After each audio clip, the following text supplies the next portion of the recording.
From Affirmations for Self-Healing, today's is on the subject of service. Service is ennobling. It is a way of offering our human littleness into the great reality that is God.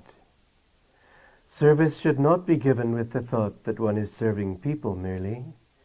It should be given with an inward consciousness to the Lord who resides in all creatures. When we serve others in this spirit, we find our own spirits becoming freed from egotism. Peace then fills us in the realization that there isn't anyone with whom we need to compete. What joy to think that we belong to God.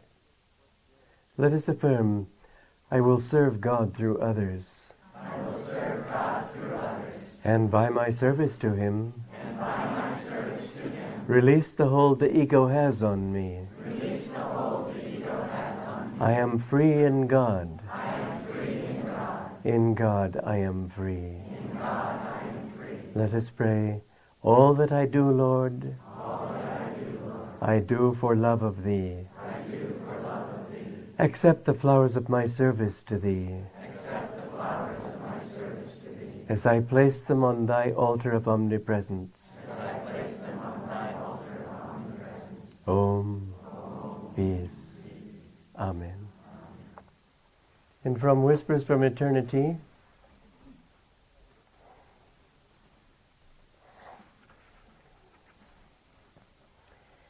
it behooves not thy lily-tender feet to dance on the hard-hearted soil of hearts.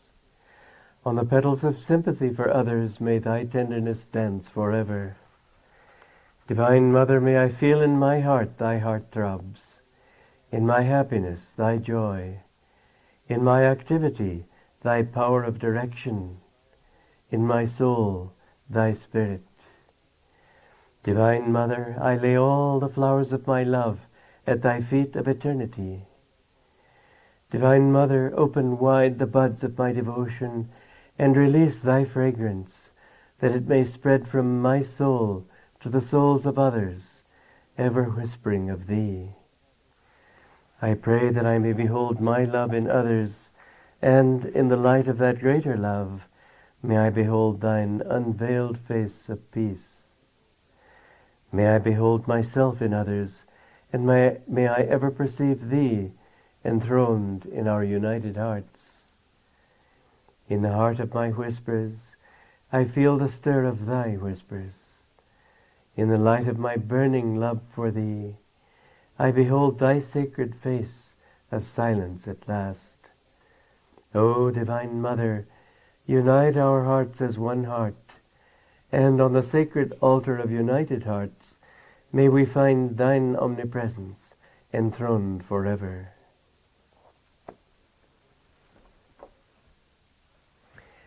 Today is Mother's Day. It would be good always to bear in mind that the true Mother is the Divine Mother who begot all of us. Human mothers, there is a poem that many people in India like to quote of Shankaracharya's. Bad sons there are many, but never a bad mother. Many Indians, in quoting this, think that they're talking about human mothers. Frankly, there are plenty of bad human mothers. There's never a bad divine mother. This is the point that we need to understand, that never will she let us down. No matter how many times we fail her, never does she fail us. It's important to know that whereas human love, including mother love, tends to be partial, I've often thought that if a child in a person's home dies and happens to be reborn next door, will the mother greet that child as her own? Probably not, unless she's unusually wise. She thinks of it as her child. It's that thought of possession that accounts for a large part of mother love.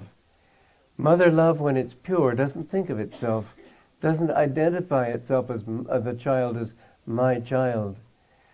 True mother love sees all equally in God. True mother love has no selfishness, no desire, no self-affirmation of attachment. True mother love is divine love. And on the other hand, to view all women as mothers is a very noble and important attitude, because all of us are a mixture of many qualities. Women can be temptresses, women can be emotional viragos, women can be all kinds of things. But when they are in their aspect of mother, they think of themselves more in terms of self-giving. This is an aspect that is particular and is stronger. It's an instinct almost, you might say, in the mother, which you find even in animals. You don't find it in scorpions. The little baby scorpions have to hastily get out of the way before the mother will eat them. But when you reach the level of the mammal, you find mother love actually expressing itself. And the quality of self-giving becomes more and more refined in vertebrates all the way up to the human level. Women who can look upon themselves as mothers are able to ennoble themselves and others. This is the aspect of femininity that helps you to reach salvation. When the Divine Mother, in the image of Kali, with her 4 hands representing Mother Nature, but the 4th hand gives salvation. This is the real mother. And the other is life and death, birth and destruction, and preservation, all the aspects of nature, in other words. But these are all aspects which keep the whole show going. In this aspect, women are subject to delusion even more than men. They have Maya. Men have sex desire. If it weren't for the desire for sex, men would have it easier on the spiritual path. But they're all balanced. Each one is balanced out with the other, and you can't say either one is better or worse than the other. They're both equally good. The important thing is that if we look at those qualities in men, for example, men should be like Rama, noble, heroic, self-giving for the sake of their country, for the sake of their family, for the sake of others. Women should be serviceful. Women should be self-offering. Many Indian men have lamented to me that their wives weren't more like Sita. My answer to them always is, and are you like Rama? We have to be these ideals which were given to us by Scripture in order to help us to understand how each of us ought to behave and comport himself and feel himself to be in this world. If we are really like Rama and Sita, then we get past the ego and we understand that we are really only instruments of the divine. There's a story in the Ramayana where all these Rakshasas are out to get vengeance on Rama for having killed one of their leading figures. And Rama, out of concern for Sita, has her hide in a cave and has Lakshman defend her. So he's standing alone against 16,000 Rakshasas. Now, mind you, one Rakshasa is quite sufficient to kill and eat a human being in the old legends. They were sort of the dragons, you might say, of Indian lore. And here he is, there's 16,000 of these Rakshasas, and all he's got is an arrow. And he shoots these arrows and kills thousands of them, and they can't even get near him. And I said to Vanamali Devi, who translated a version that I read, I said, come on, a bow and arrow, killing 16,000 people? You just couldn't do it. It's not realistic. And she said, well, in those days they could, or something like that. I don't know, it was a pretty lame answer as far as I'm concerned. But what it really was that it was divine power. Those bows and arrows were symbols. You know, the bow is the spine, the arrow is your concentration, and with concentration your divine power can certainly kill 16,000 Rakshasas and accomplish anything you set out to do. This is the power that the great masters have. But they have it. Ram had that power because he was conscious of himself as an instrument of God. We need to get into that consciousness of being instruments of a greater power. And women too have that power. There's great power in the feminine force if it's used for right. Great power for evil and harm if it's used for wrong. You bring yourself down more than you bring anyone else down, if male or female, if you use your powers wrongly. But if you understand that you're an instrument for the divine, then you find that the divine can use you, and in wonderful ways, he doing it. Well, we'll get into the more of that later on. First, let me read from The Rays of the One Light, The Secret of Right Action. Truth is one and eternal. Realize oneness with it in your deathless self within. The following commentary is based on the teachings of Paramahansa Yogananda. One of the most famous stories in the Gospels is that of Martha and Mary. Jesus, visiting the home of Martha, was teaching while her sister Mary sat at his feet, absorbing his divine love and wisdom. Martha, meanwhile, busied herself with serving her guests, and was upset with Mary for not helping her. "Lord," she cried, "doesn't it matter to you that my sister has left me to do all this serving alone? Please ask her to help me." "Martha, Martha," Jesus answered, "thou art careful and troubled about many things. But one thing is needful, and Mary hath chosen that good part, which shall not be taken away from her." This story is classic, for Martha's complaint is very understandable and not on the surface of it spiritually wrong. Jesus may well have told Mary to get up and help her. We don't really know that he didn't, considerate as he always was of others' needs. But the teaching here doesn't concern the obvious dilemma of devotees, whether to work for God or to spend all one's time in prayer. It concerns rather the attitude of the mind. Jesus didn't tell Martha, "You are doing too much." He told her rather, "You are letting your work affect your inner peace." That was the contrast.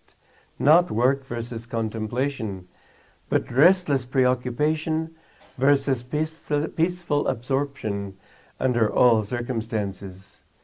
As it says in the Bhagavad Gita, the 2nd chapter, actions performed under the influence of desire are greatly inferior to those which are guided by wisdom. Happiness eludes people when they act from self-interest. Seek shelter, therefore, in the equanimity of wisdom. Thus, through Holy Scripture, God has spoken to mankind. Om, Om, Om.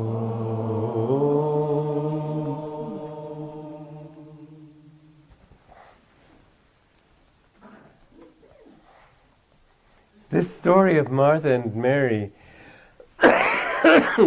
is a very important one, because many people make the mistake of thinking that if they work, if they work, they can forget God.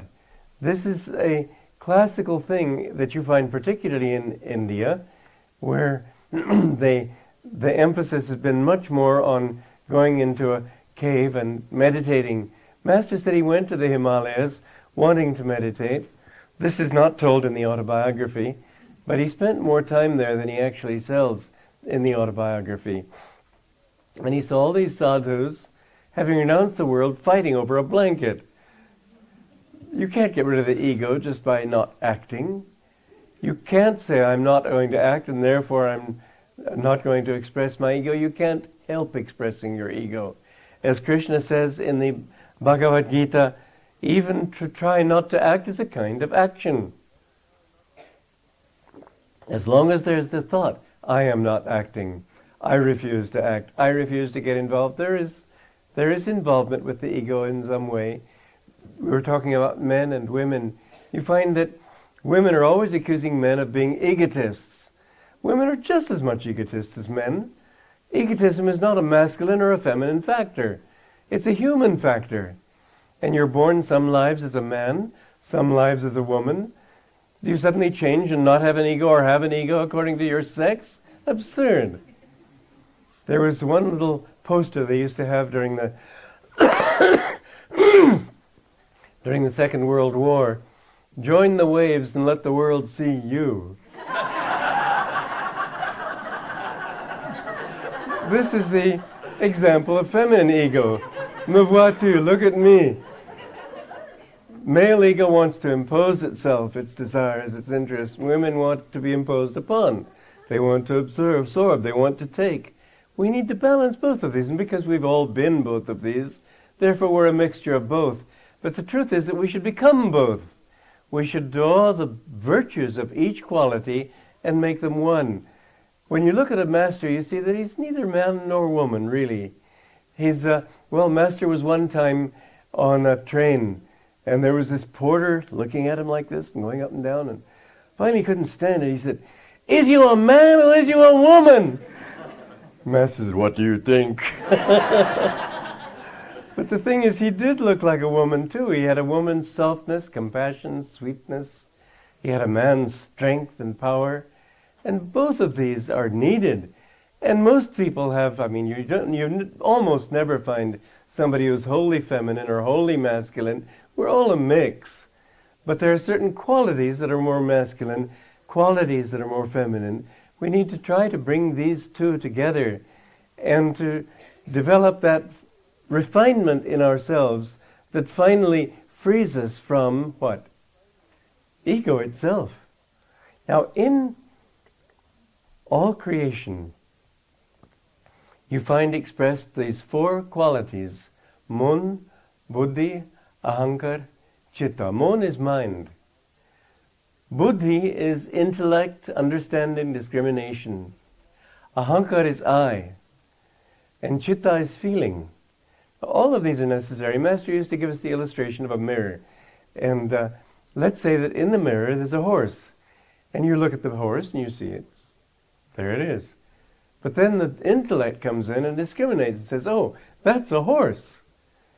And then the ego comes in and says, "Oh, that's my horse." You're still not completely trapped in delusion until the feeling comes in and says, "Oh, how happy I am to see my horse." Ego, feeling, discrimination. Do you know that you can't get away from any of these? You can't get away from self. Self is in everything. I was looking at the pansies this morning in my garden and the other flowers, but particularly the pansies this morning as I was doing my energization exercises. And I was thinking, as I've many times thought, there can't be this lovely beauty of color without consciousness enjoying that beauty. A biologist would tell you without any sentiment at all, they're only there to attract the bees. Well, I've never seen a bee on a pansy, but maybe yes, maybe no. But the basic idea of colors in the flowers, that they help to propagate the species. I just can't imagine that Darwin's story of evolution is the whole story. That all these things are out there huffing and puffing, gotta propagate the species, gotta propagate the species. Can't they sit there and enjoy their lives, for God's sake? I can't help thinking that the flowers are beautiful because they love being beautiful. Because there's something in nature that produces beauty because it loves beauty. And there's even more than that. You know, in Master's poem, Samadhi, all flowing I everywhere. There's a very great depth in that simple line. What a great poem that is. I, the consciousness of I, is in every atom. I is a part of everything. What makes ego wrong? Only one thing, limitation. But you know, you take animals, they don't have much ego, and as a result, they suffer, but they don't know why they suffer, and they don't think there's anything they can do about it, and so they sort of suffer. When they reach the human level, they begin to think, hey, wait a minute, I'm suffering, I don't like it. And as they become more and more refined, they begin to think, well, what can I do about this suffering? It's suffering and the sense of ego that makes you want to grow spiritually. If you didn't have it, you'd be just like the dogs. They suffer and they sort of, well, so I'm suffering. Just a part of the experience of life. It's the ego that tells you, I don't want to be limited. I don't want to be small. I want to know others. You begin to be aware. There's a whole world out there. A dog will look at the world around it, or let's say a turtle will look at a beautiful painting. The only thing the turtle will ask itself is whether it's good enough whether it's good to eat. And you sort of see it.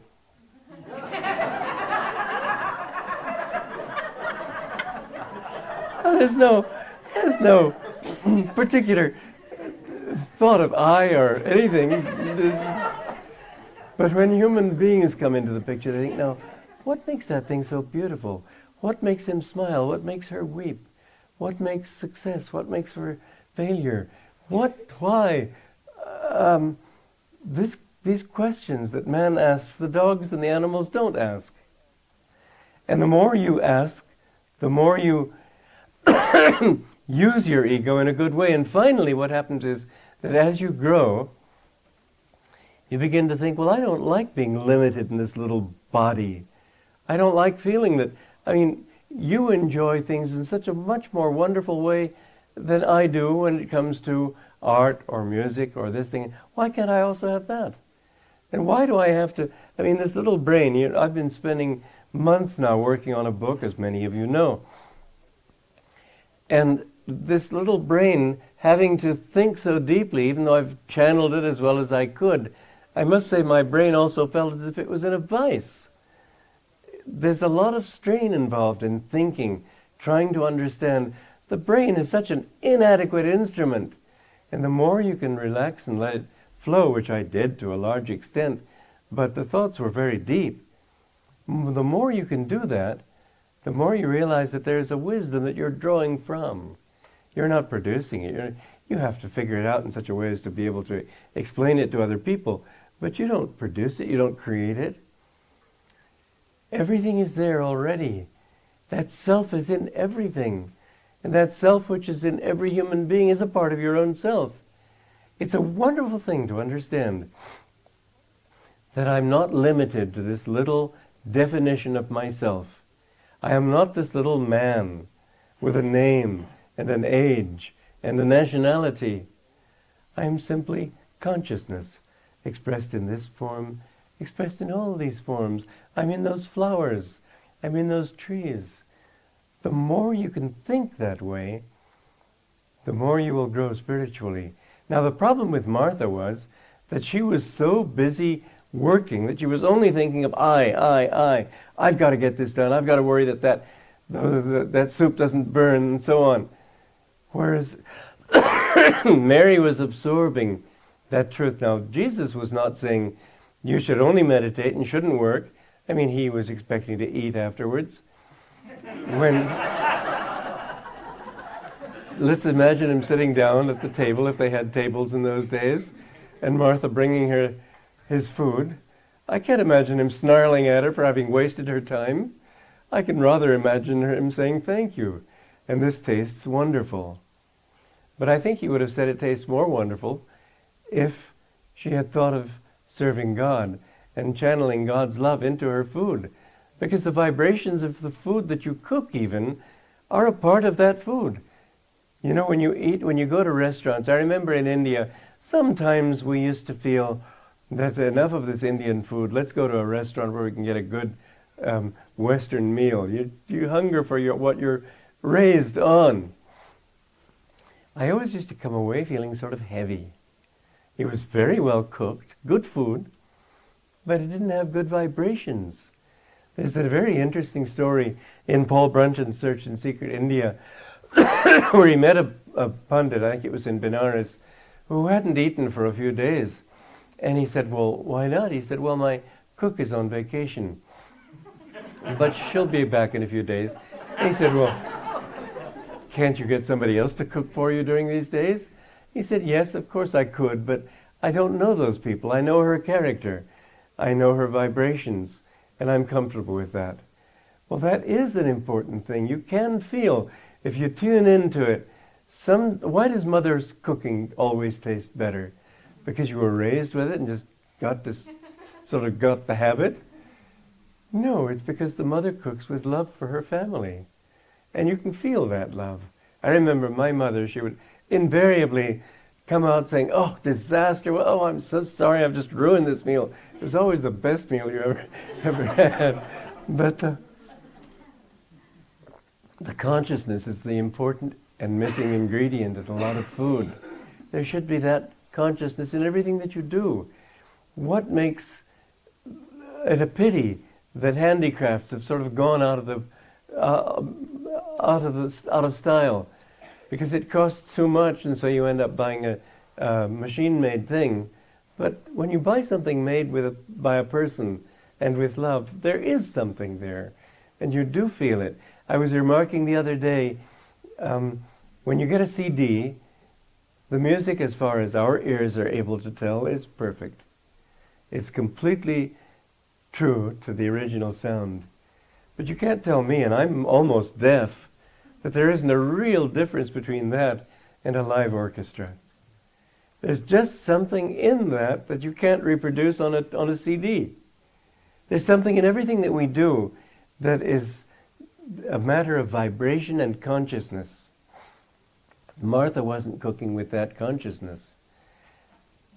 Jesus wasn't saying don't work. He was saying work with the consciousness that Mary has. Try to draw those vibrations that Mary was drawing, but then put them into your work. When I was new at Mount Washington, Master wanted me to write articles for the magazine. Well, I was working all day long, and in the evening I meditated all the evening. And so I kept putting off this thing, thinking, well, I don't know when I'm going to get time to write articles for the magazine. I've got to meditate, and I've got to work, and I just don't have time. So finally one day he said, well, why aren't you writing articles? I said, well, sir, I haven't been able to find the time between work and meditation to write these articles. You know what he said? He said, then meditate less and write the articles. Now that's not the sort of answer you expect your guru to give you, is it? He often had us work rather than meditate. And yet it's not that he said, don't meditate. One time when they were building the towers in Encinitas, and they were getting ready for a grand opening, the press was going to be there, the public was going to be there. It was a great event. And the last day before the opening, when things weren't ready yet, Bernard, who was one of his disciples, didn't show up. And Master said to him the next day, where were you? And Bernard said, well, I was meditating, sir. Master said, oh, well, why didn't you say so? Even at a moment of crisis, to remember God, Master said, that does come first. But at the same time, Master was telling me, you can remember God while you're working. You can remember God while you're writing those articles. And by the way, if you see those old magazines, I had the name then of Robert Ford. Just a name I pulled out of the air, but you'll see 2 or 3 articles by the guy. Anyway, the attitude with which we work, the attitude of channeling God, this we can do, and as it says in the Bhagavad Gita, by works alone, Janaka and some of the ancients attained me. Even just by work you can find God, if your attitude is in God. But the thing is, it's very hard to keep it in God if you don't also meditate. I had an interview in Assisi recently. A couple of people came up from a newspaper in Rome. Apparently it's now come out, and it's a very good article. But the interview was on the subject of communities. Well, the trouble with being interviewed about communities, I just know too much. You know, it's if somebody's going to say, oh, you live at Carmel, so tell me, what's the ocean like? What are you going to say? Or you've been out at sea for a month, so what's it like at sea? What are you going to say? There's just too much to say. You can pull out little things, but it wouldn't tell anything. So I had a very hard time explaining, but I did manage a few things. For example, he said, well, for example, what system do you follow? Oh, no system. I said, you don't create communities. I said, that's one of the big mistakes that people have made all through history, thinking that a community can be settled and determined how it must be by a system. I said, it isn't systems that do it. You can have the worst system in the world. If the people have goodwill, it'll work. And it'll work beautifully. You can have the best system like clockwork. If people don't have the goodwill, it'll be a disaster. You have to learn by osmosis. You can't learn it from a book. If people want to start communities, I say, come and live at Ananda for a while. Learn how we do it. Take what you can absorb, but you won't get it just from systems. Plato had that idea. He created a system, disastrous, and the king of Syracuse thought to incorporate this whole idea in his kingdom. So he asked Plato to come to Syracuse in Sicily and to create such a community. It was an absolute fiasco. You can't do it with just theory. It's got to be a human thing. Anyway, this man also asked me, but is it possible to start communities without meditation? I said, I don't think it is. God comes first. I think without God, you've got a body without a head. And without the consciousness of God, you've got a book, but no one to live by it.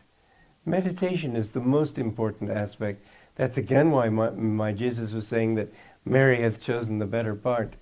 But don't think that just by meditation. I've seen people who meditate hours every day, and all they do is get locked into their egos. They don't grow spiritually. Service is a very important aspect of the spiritual life. And meditation becomes more and more important to the extent that you understand your meditation also as a service. You're offering yourself to God. You're not saying, God, give me this, give me that. Those people who meditate with that thought of becoming, going into samadhi, well, they don't even know what samadhi is. It really comes by offering yourself at the feet of God. But the more you do that, the more you become aware that that self is everywhere. It's an absolutely marvelous reality that we're not giving up ego at all. We're transforming the ego. We're translating it into omnipresence. We're no longer an ego limited by this little sort of thing. I've often thought of the example of a painter looking at a sunset. Well, I could do that. Always I. This is what people are always doing. It's almost comical sometimes how they will thrust themselves forward.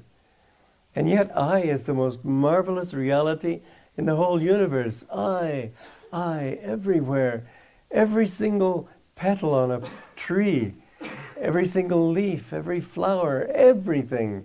There's this sense of I, scintillating everywhere. It's like sunlight shining on little slivers of glass. What makes it beautiful is the light reflected from those slivers. But if you pick the sliver up and rub them, they could cut you. And so if you emphasize the ego and get all involved in the ego, it can cut you, it can rip you to shreds. But if you just admire, enjoy that sense of I, which is everywhere, and that you are just a little